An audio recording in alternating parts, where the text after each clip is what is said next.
Assalamualaikum warahmatullahi wabarakatuh. Di sini saya akan menjawab dan membahas jawaban dari ujian akhir semester Matematika Diskrit. Saya Firial Nabila Zalfa dengan urut NIM 2006 05 11 0002 dari kelas A Teknik Informatika. Soal pertama. Ada 3 buah program yang telah dianalisa kompleksitasnya.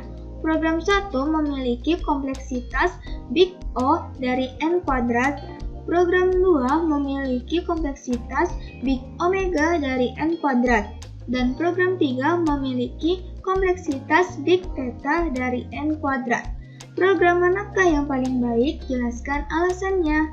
Jawaban saya adalah program yang paling baik adalah program ketiga yang memiliki kompleksitas Big Theta dari N kuadrat.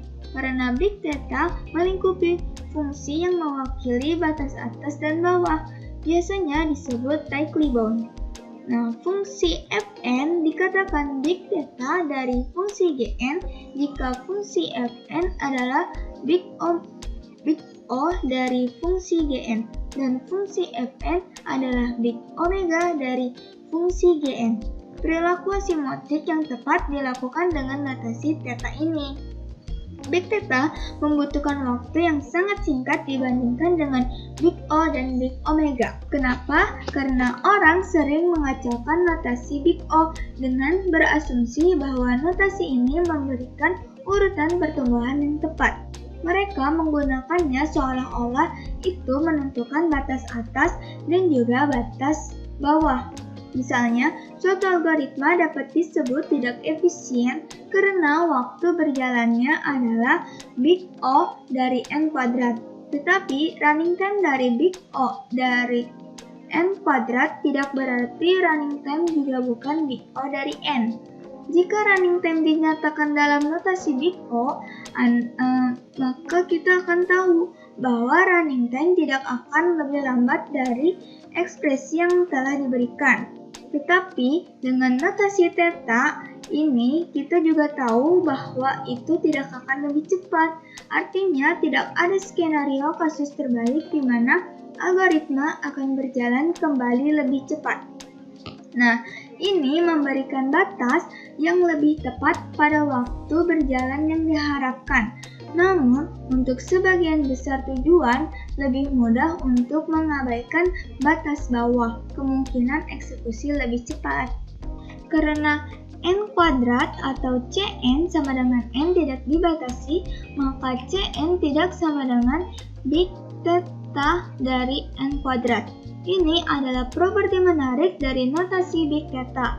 Keduanya merupakan batas atas dan batas bawah kompleksitas. Dalam praktiknya, saya hanya membuang faktor konstan dan suku order rendah. Keuntungan lain menggunakan notasi theta adalah kita tidak perlu khawatir tentang satuan waktu yang kita gunakan. Seperti contoh, tentukan notasi untuk fungsi n sama dengan 2n kuadrat ditambah 6n ditambah 1. Jawabannya, karena 2n kuadrat ditambah 6n ditambah 1 lebih dari sama dengan 2n kuadrat.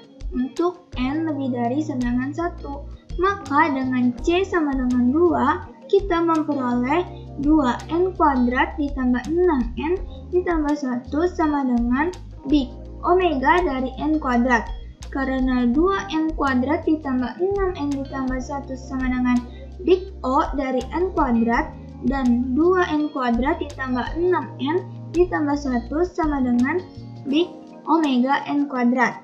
Nah, maka 2n kuadrat ditambah 6n ditambah 1 sama dengan Big Theta n kuadrat. Soal kedua, dalam materi tree dan graf, apakah yang membuat tree dan graf berbeda? Jelaskan dan berikan contohnya. Nah, di sini kita akan membahas tentang tree dan graf terlebih dahulu. Tree adalah sebuah struktur yang mempresentasikan hubungan yang berstruktur hierarki antara berbagai elemen data dan mengatur data menjadi cabang-cabang yang berhubungan dengan informasi. terdapat node sebagai objek dan edge sebagai penghubung antara node-node. Graph adalah struktur yang mempresentasikan hubungan dari sebuah data yang bersifat tidak hierarki, terdiri dari node sebagai item dan edge sebagai hubungan. Perbedaannya yaitu ada pada pada path. Nah, untuk pohon atau tree itu hanya satu di antara dua simpul, sedangkan grafik atau graph lebih dari satu jalur diizinkan. Tree kan hanya satu di antara dua simpul, yaitu dari kiri ke kanan. Nah, sedangkan grafik itu boleh lebih dari satu. Itu mau dari atas ke bawah, ke samping, ke kiri, ke kanan, pokoknya ke segala arah. Nah, lalu yang kedua itu pada simpul akar. Pada pohon memiliki tepat satu simpul akar, yaitu ini, 9. Sedangkan grafik tidak memiliki simpul root atau akar, yaitu dia bebas. Lalu yang ketiga pada loop. Pada tree, pada pohon tidak ada loop yang diizinkan. Nah, di pohon ini perulangan atau loop ini tidak diizinkan. Sedangkan di grafik itu dapat memiliki loop. Itu mulai dari 1, ke 2, ke 3, ke 4, ke 6, lalu balik lagi ke 4, ke 3, ke 2, ke 5, ke 1. Itu boleh. Itu perulangan dari awal ke akhir lalu ke awal lagi, itu boleh. Lalu yang keempat pada kompleksitas. Nah, pada pohon tidak terlalu rumit, sedangkan pada grafik lebih kompleks secara komparatif. Nah, yang kelima pada teknik traversal. Pada pohon, pre-order, in-order, dan post-order.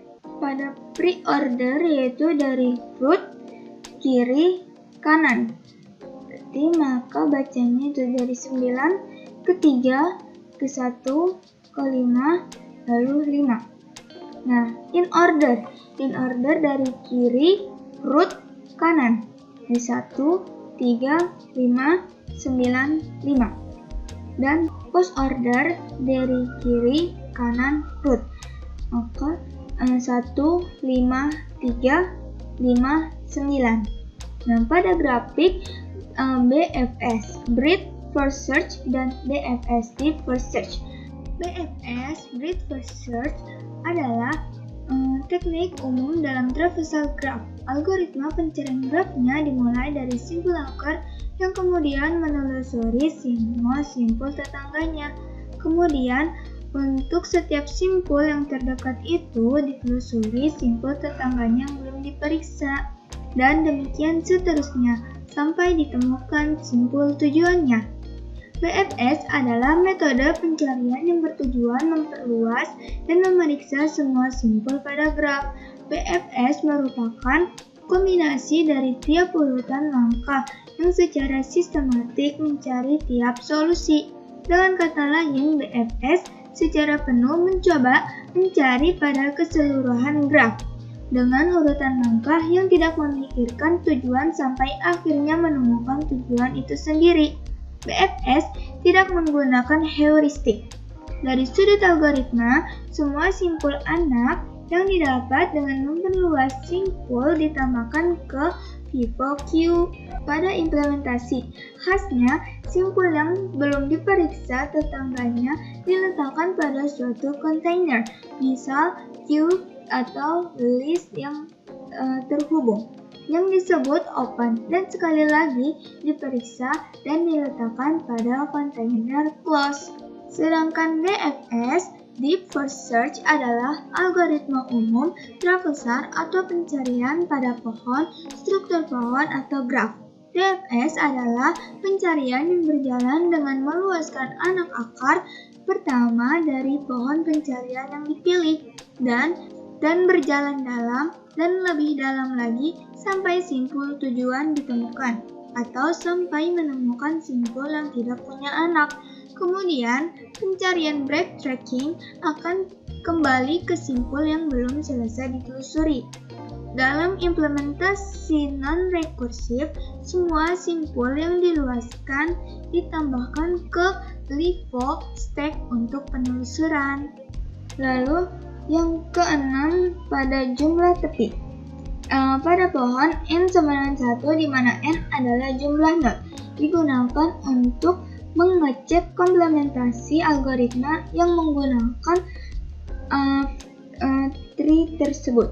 Nah, pada grafik tidak terdefinisikan. Nah, lalu yang ketujuh pada tipe model. Nah, pada pohon bersifat hierarki, yaitu ada parent and child, level and height. Nah, sedangkan grafik bermodel jaringan seperti ini. Soal ketiga, tentukan komplementasi algoritma di samping dalam notasi Big O, memulai dengan menganalisa setiap baris.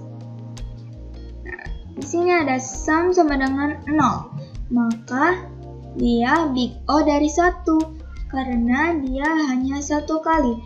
Begitu juga dengan I sama dengan 0, J sama dengan 0, CR sama dengan 0. Mereka semua adalah Big O dari 1. Nah, di sini ada for I kurang dari n. Karena for dia pasti ngeloop sebanyak n kali, maka dia Big O dari n. Lalu di sini ada sum sama dengan sum plus i. Nah, sum plus i ini itu ikut yang atas, maka dia ngeloop sebanyak n kali, maka dia Big O dari n. Begitu juga dengan i++ ngeloop sebanyak n kali, maka dia Big O dari n.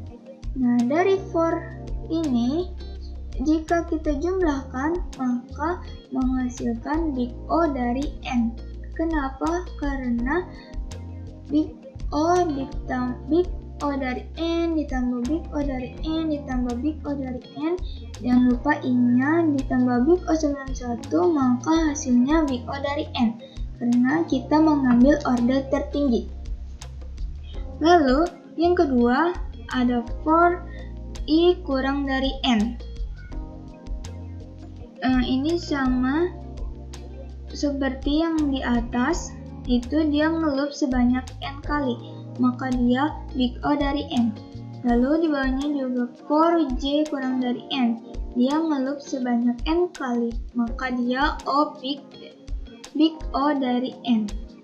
Nah, jika kita lihat di sini ada for di dalam for, atau biasa disebut dengan nested loop. Nah, jika kita gabungkan kedua for ini akan menjadi satu nested loop yang akhirnya kalau secara sistematis n dikali n, maka hasilnya n kuadrat. Maka mereka adalah Big O dari n kuadrat. Lalu ada CR sama dengan CR plus J.